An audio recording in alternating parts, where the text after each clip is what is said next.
करेंगे part 4 10th class Ajanta. लेखक हैं भगवत शरण उपाध्याय जी। लेखक कौन है? भगवत शरण उपाध्याय। एमसीक्यूज फर्स्ट क्वेश्चन आपके सामने, भगवत शरण उपाध्याय का जन्म कब हुआ था? फर्स्ट क्वेश्चन, भगवत शरण उपाध्याय का जन्म कब हुआ था? 1910। कब हुआ था? 1910। प्रश्न नंबर 2, भगवत शरण उपाध्याय का जन्म स्थान क्या है? उनका जन्म स्थान कहाँ पर है? बलिया। बलिया में उनका जन्म हुआ था। प्रश्न नंबर 3, डॉक्टर भगवत शरण उपाध्याय का निधन कब हुआ था? उनकी मृत्यु कब हुई थी? 1982 में उनकी मृत्यु हुई थी। क्वेश्चन नंबर 4, अजंता के लेखक कौन है? अजंता के लेखक हैं डॉक्टर शरण उपाध्याय। कौन है? डॉक्टर शरण उपाध्याय उनके लेखक हैं। प्रश्न नंबर 5, कलकत्ता से पीकिंग किस विधा की रचना है? कलकत्ता से पीकिंग किस विधा की रचना है? यात्रावर्त। किसकी रचना है? यात्रावर्त। प्रश्न नंबर 6, अपने पूर्व जन्मों में महात्मा बुद्ध का चित्रण किस रूप में हुआ है? किस में हुआ है? गज में हुआ है, कपि में हुआ है, मर्ग में हुआ है, उपयुक्त सभी में हुआ है। ठीक है। प्रश्न नंबर 7, बुद्ध के पिछले जन्मों की कथाएं किस ग्रंथ में मिलती हैं? मतलब उनकी जो पिछले जन्म की कथा है वो किस ग्रंथ में लिखी गई है? ग्रंथ में जातक कथाओं में। किस में लिखी गई है? जातक कथाओं में। प्रश्न नंबर 8, सागर की लहरों पर किस विधा की रचना है? सागर की लहरों पर किस विधा की? यात्रा वृत्तांत। किसकी रचना है? यात्रा वृत्तांत।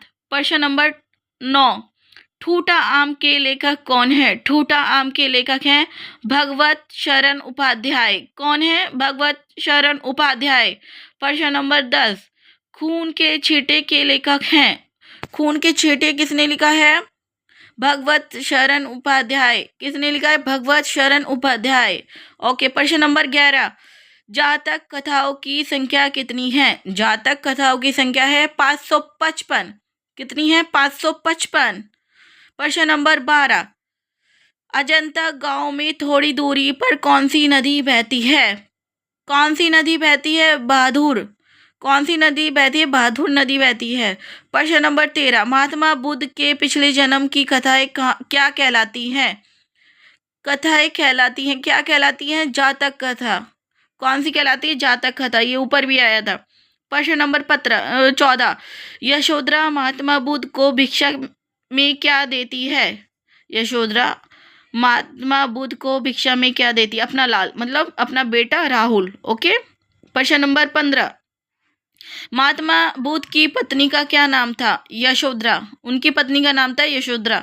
प्रश्न नंबर 16, संग साज किसे कहते हैं? संग साज कहते हैं पत्थर की मूर्ति बनाने वाले को। किसे कहते हैं? पत्थर की मूर्ति बनाने वाले को। प्रश्न नंबर 17, अजंता की गुफाएं किस राज्य में स्थित हैं? अजंता की गुफाएं महाराष्ट्र राज्य में स्थित हैं। प्रश्न नंबर 18, जो कि लास्ट प्रश्न है इस चैप्टर का, साहित्य और कला रचना है। साहित्य और कला रचना है भगवत शरण उपाध्याय की। ओके बेटा, इस चैप्टर के जितने भी इम्पोर्टेंट क्वेश्चन है वो सब हमने ले लिए हैं। अब करें, नेक्स्ट वीडियो में आएगा नेक्स्ट चैप्टर। अगर आपको वीडियो पसंद आई है, लाइक करें, सब्सक्राइब करें और जो मिस्टेक्स हैं वो बताएं, अपना कमेंट करें। ठीक।